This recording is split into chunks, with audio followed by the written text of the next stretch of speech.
Well, everyone, welcome to the December 3rd meeting of the New York State Independent Redistricting Commission. Thank you all so much for joining us. I believe the first item on our agenda is an update on the budget. Karen, Doug, and Elaine, I don't know if you want to discuss that. I'll leave that part of the discussion to Karen and Doug because they are intimately involved. And actually, this is part of their victory. So go for it, guys.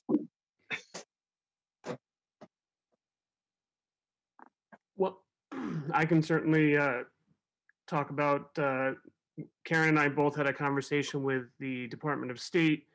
The appropriation does exist, but unfortunately we have not been able to receive funding yet. And it's kind of fluid as to why not. So unfortunately we can't give an update or build a budget until we start receiving funding. Karen and I both are not on the commission's payroll yet. So right now we are stuck in limbo and having a difficult time creating a budget without knowing that that funding is being received by the commission.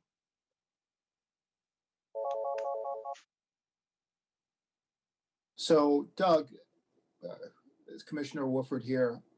Just to confirm a couple of understandings for the members of the commission and the public. If I understand correctly, the $1 million was appropriated and or reappropriated under the Department of State portion of the aid to localities budget. And there was a $750,000 appropriation and a $250,000 reappropriation, again, listed under the Department of State in the budget. But as yet, although there's an obligation to fund and it's in there, we still do not have access to the money. Is that right? That's correct. My understanding, if I may, is that what is required to accomplish the change is an administrative act called a chapter amendment to the budget that would move the allocation out of aid to localities into state operations. And it would allow, the moment it gets moving, and I was advised that it was going to get moving, it would allow the hiring of both of our executive and co-executive directors, and also then permit the beginning of the planning of how the appropriation will be used. My understanding is that that chapter amendment is likely to be effective to enable them to be hired on Wednesday. Did I get that right, Karen? Karen? It was, I believe, supposed to be yesterday. Yesterday, okay. And it didn't happen yesterday? No. So we're now, is that the Department of State or is that Division of Budget? Do we know? I don't know. That's unclear. All right, so what was agreed to, commissioners, was that the chapter amendment, which is, as I keep saying, a ministerial, just a piece of paper, could be moved between Division of Budget and the Chamber to execute begin the execution of the appropriation, the utilization of the appropriation. I guess we need to find out what happened. And that's a phone call to Division of Budget, and that's a phone call to Department of State, because the document can be executed between the two of them with the approval of the executive branch. So shall we pursue that? Can we agree to pursue that as commissioners? It's phone calls. It's a blitz, with all due respect. It's a blitz of phone calls. And we have the numbers. I can text you the Division of Budget number. I don't know who in the Department of State other than the commissioner, but this is really a Division of Budget problem that can be fixed. Commissioner Fraser, I have a suggestion for open discussion, obviously. I think that we should say something formal as commissioners and as a commission to empower Karen and Doug, and frankly, to animate any calls that we might independently make, asking all relevant state authorities, because we don't have the ability to give ourselves a legal opinion as to whose tail needs to be pinned on the donkey, as it were, but a resolution clearly stating that we would encourage and respectfully request that all state agencies and actors involved take all necessary action to release the funds immediately so as to not further delay our work or further put Karen and Doug in the unfair position of working effectively gratis. And would anybody like to entertain such a motion? I just think it would be helpful in terms of having some clarity for their respective authority. Thank you, Commissioner Warford. I think that taking some official action on behalf of the commission, making a statement that will, move things forward and not further delay the work that we are doing is an important thing to do. I definitely agree with making some sort of statement collectively. Commissioner Frazier, would that help? I mean, you're the expert amongst us. I'm the old person amongst you. I not only do I agree, I'll go so far as to draft our letter if you can accept the draft from me, commissioners. That can be embraced, endorsed, signed, and whatever, and forwarded all the way up the chain to get this done. Because this is, I normally am not the one to say, let's bombard everybody with a letter. But this commitment had been made, signed, sealed, delivered. The sun came out last week and everything was going to be fine. And now this week, everything is dark again.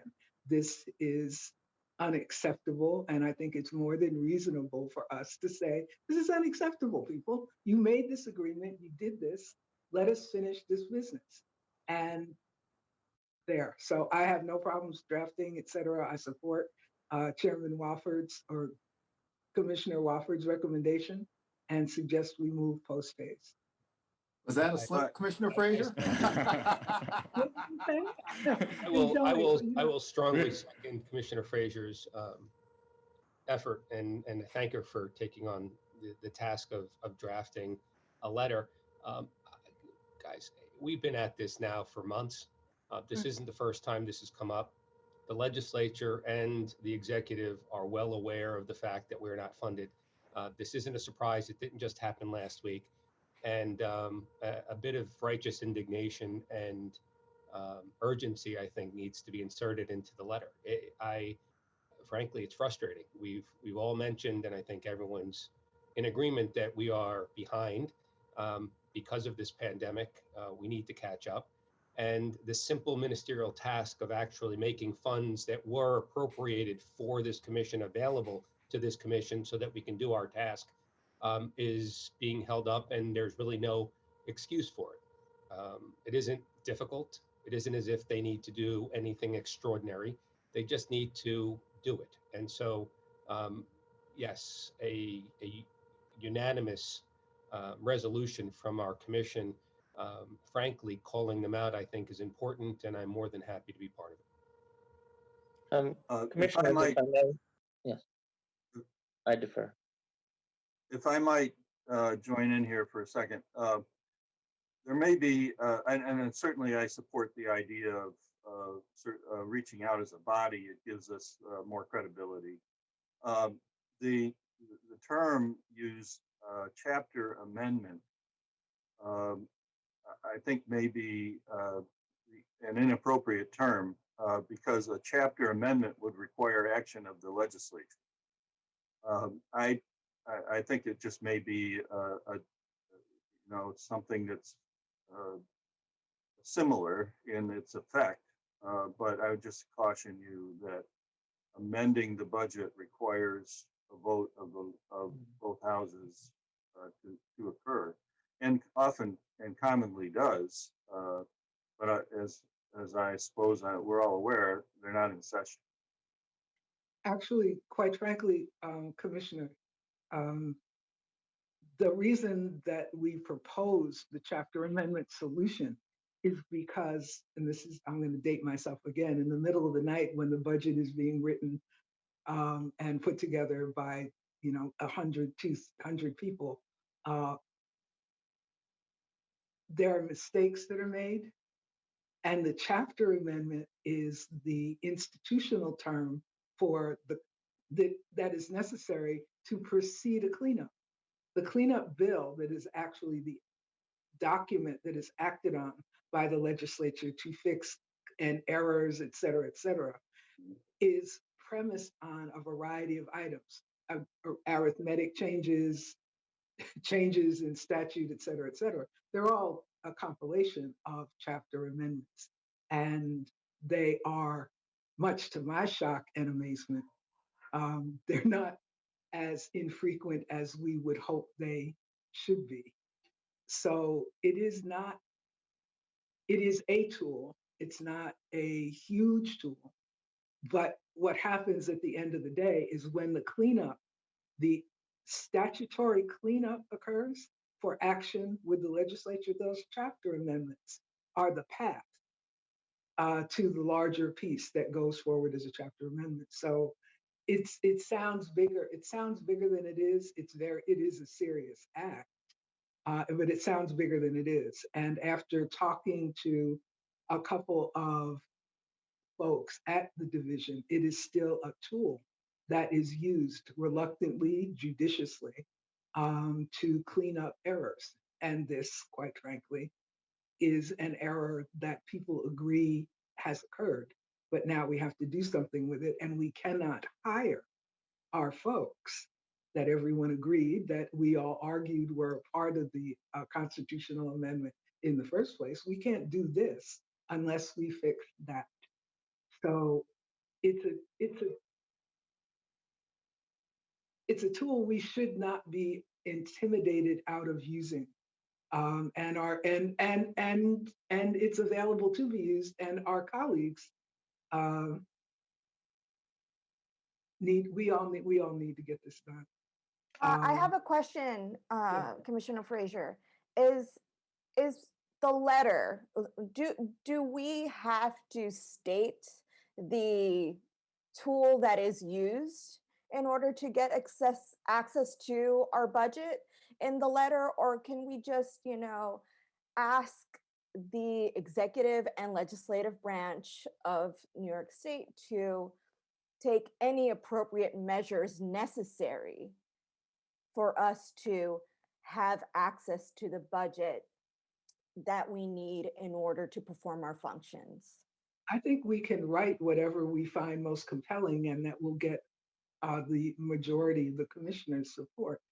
But I will also suggest to you that this exact conversation has been going on since this commission was formed. So being able to say to them, we respectfully suggest that you use this tool, is a clue, a signal, or whatever. It's like, we know that this is a ministerial act that has been used before. So there are two reasons to put it in there. One is it's commonly used. And actually, when we mentioned it to people, they're like, oh, that's right, a chapter amendment. And it's good, relief. But we have to do something. And what matters is that we take the position as a commission that this is something that we want fixed. We want it fixed now. And it is consistent with the purpose and intent of the amendment that we fix this to accomplish this task. So like I said, I volunteer to write it up. I'd be embarrassed to tell you why I know the instrument exists and where it's been used before. But at the end of the day, I have no problems writing it up. If you don't like the words, then we can change the words. That's our gift. But at the end of the day, I think Commissioner Wofford, Commissioner Nesbitt, we need to say something as a group and do it now.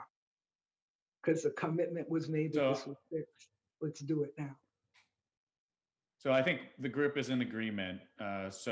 Unless anyone opposes Commissioner Frazier drafting a letter and circulating it to the full commission, I think it would be ideal for this to be unanimous, because I think it's imperative that we begin our work.